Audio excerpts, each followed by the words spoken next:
When we think of abuse, we usually picture a moment that shatters, something loud, physically destructive, and obvious to anyone watching. But covert manipulation operates in the quiet. It leaves no physical marks and often stays invisible to friends, family, and even the people living through it. Most victims don't report being attacked. They report being exhausted. They live with a persistent, heavy guilt and a constant fear that they are the ones causing the problems in the relationship. This exhaustion is often the work of a covert narcissist. Unlike the loud, attention-seeking stereotype, these individuals hide behind a mask of humility, sensitivity, or self-sacrifice to maintain control.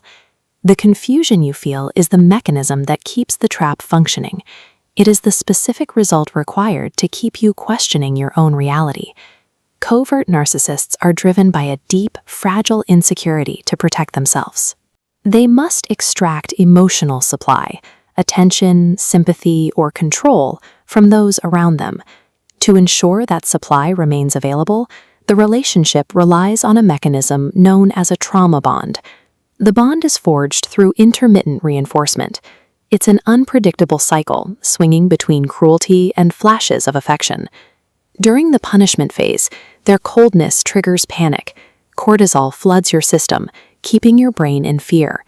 When the abuser suddenly offers kindness, your brain experiences a massive release of dopamine. The relief is profoundly addictive. Over time, your brain becomes conditioned to this chemical roller coaster. The craving for the next reconciliation high overrides logic. The trauma bond effectively hijacks your nervous system. It forces you to seek comfort from the exact same person who created the pain in the first place. Eventually, the victim may recognize the manipulation and attempt to confront the abuser or set a boundary.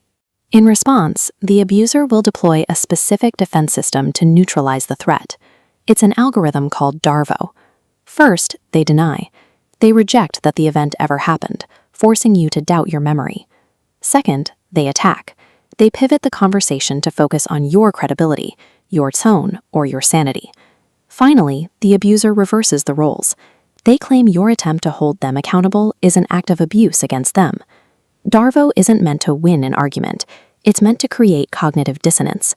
You end up spending all your energy defending your character instead of escaping the relationship. Because the abuser seeks the fuel of a reaction, even a negative one like anger or tears, reasoning with them is ineffective. They aren't listening for facts. They are listening for your distress.